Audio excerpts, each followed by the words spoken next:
بسم الله الرحمن الرحيم الحمد لله وكفى والصلاة والسلام على الحبيب المصطفى صلى الله عليه وعلى آله وسلم تسليما كثيرا.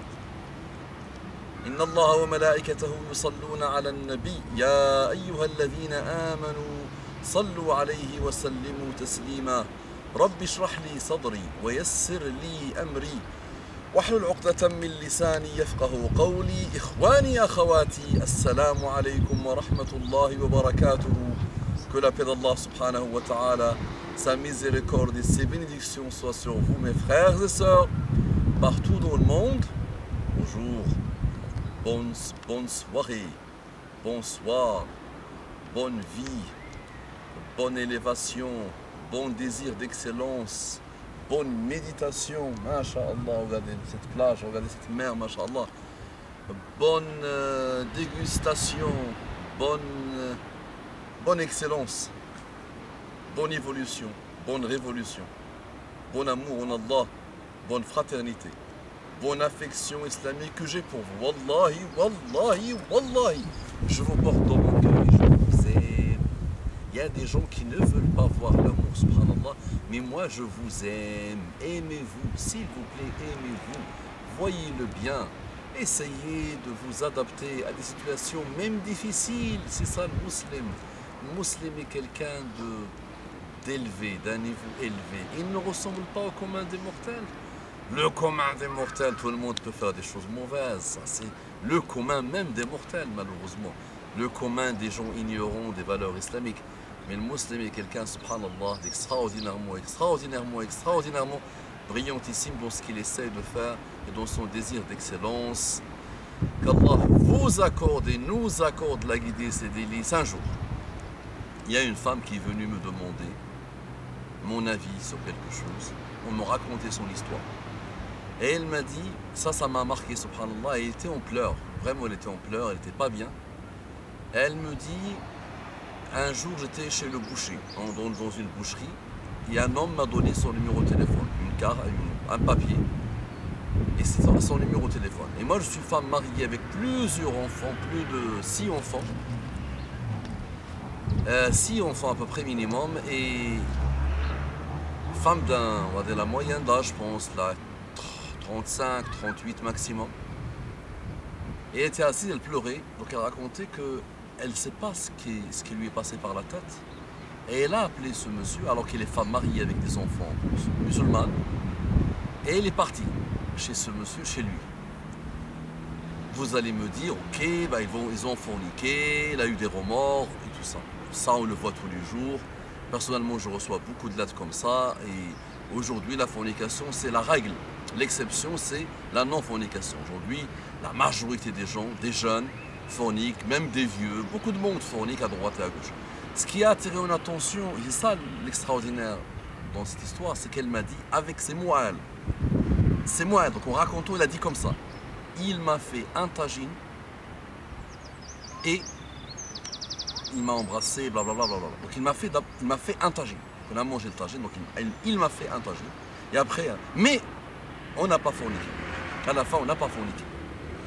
On a failli, mais on n'a pas. Donc il m'a embrassé, blablabla. Et elle pleurait. Donc une femme qui me dit, ou quelqu'un même, n'importe quelle personne qui te dit, il m'a fait un tagine, accorder de l'importance à la nourriture, soit tu viens de Somalie, c'est-à-dire tu n'as jamais vu de viande, ni de nourriture, ni de provisions, et ça te marque, c'est vrai. Tu n'as jamais mangé, ou tu n'as jamais mangé à ta faim, et on t'invite à un tagine, mais si une femme dit comme ça, dans un moment, subhanallah, où elle a besoin de rappel, où elle disait qu'elle sait qu'Allah ne va jamais lui pardonner. Donc elle pleurait, elle m'a demandé du temps, et à chaque fois elle revenait à la charge en disant Allah ne va pas me pardonner. En plus, elle dit qu'elle n'a pas fait la fornication. Mais le fait de prendre le téléphone d'un homme, elle qui est mariée, se déplacer chez lui, finalement, ils ont failli faire ça. Donc ça, le remords, elle prétendait qu'Allah ne pourra jamais lui pardonner, mais Allah subhanahu wa ta'ala pardonne tous les péchés, on doit le savoir, mais on doit faire attention, d'accord? Pourquoi j'ai voulu parler de cette histoire de « il m'a fait un tagine » c'est que peut-être cette femme qui m'a expliqué un peu sa relation avec son mari, il y a beaucoup de violence, il y a beaucoup de querelles, il y a peu d'amour, il y a peu de tendresse, il y a peu d'intérêt pour cette femme.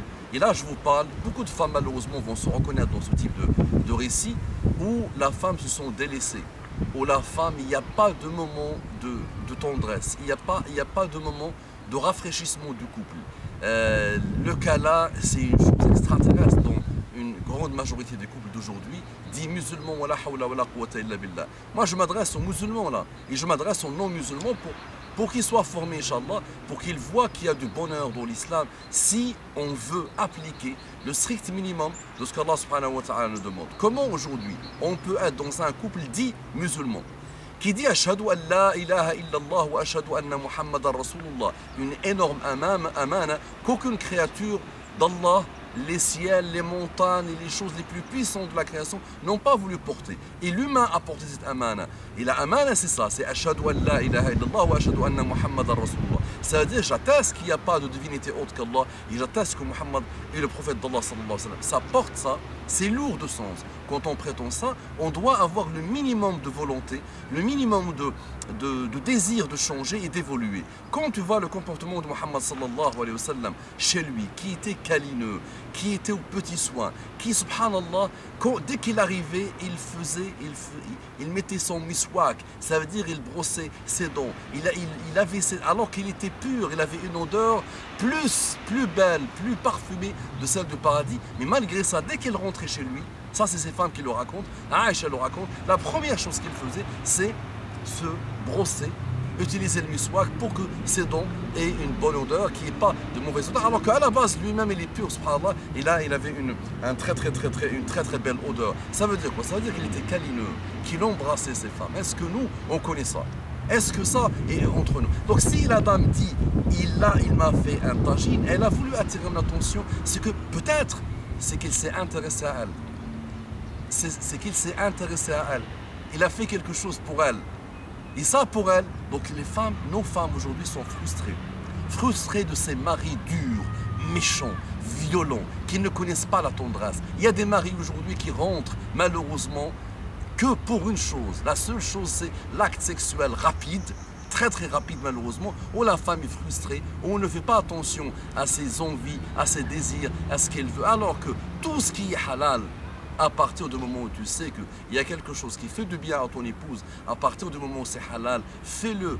Fais-le, vraiment remets-toi en cause, réfléchis, essaie toujours d'exceller dans cette relation avec l'épouse parce que rien ne justifie qu'une femme mariée parte forniquer et rien ne justifie pour les hommes qui pensent que c'est halal pour eux et c'est haram pour les femmes, rien ne justifie d'être marié, de partir forniquer et même de ne pas être marié. Le musulman ne fornique pas, il peut tout faire dans le halal mais dans le haram, c'est strictement haram. Maintenant, pousser nos femmes avec nos guéguerres à la maison, avec notre dictature, avec notre violence, avec notre non-tendresse malheureusement, avec aucun intérêt, ça veut dire tu as laissé un animal et même les animaux s'intéressent à eux. Même les animaux, ici en France, leurs propriétaires s'intéressent à eux. Wallahi. Et aujourd'hui tu laisses ta femme, tu la délaisses, il n'y a pas d'intérêt pour elle, il n'y a pas les petits moments de tendresse, il n'y a pas, j'essaie de faire mon maximum pour qu'elle soit heureuse à tous les niveaux, au niveau tendresse, au niveau sexuel, au niveau comportemental, à tous les niveaux. Je dois me déployer, ça doit être très important parce que le critère d'évaluation des hommes, un des plus beaux critères d'évaluation des hommes posés par Muhammad sallallahu alayhi wa sallam, c'est khayrukum li ahlihi. Les meilleurs d'entre vous sont les meilleurs avec leur épouse. Regardez cette phrase-là éternelle que vous devez répéter. Et vous devez vous remettre en cause dans votre réflexion à chaque fois que vous êtes entre vous et vous-même. Comment je vais faire pour la rendre encore mieux heureuse, encore mieux, encore plus, qu'elle soit toujours heureuse et qu'elle ne soit pas frustrée cette femme. Qu'Allah vous bénisse s'il vous plaît. Soyez beau, soyez bien, soyez gentil, soyez excellent dans votre comportement, soyez tendre, soyez miséricordieux, soyez ce que Allah subhanahu wa ta'ala, ou essayez au moins ce que Allah subhanahu wa ta'ala attend de vous dans votre comportement avec l'avenir de l'humanité qui commence par ce noyau familial qui est aujourd'hui ravagé.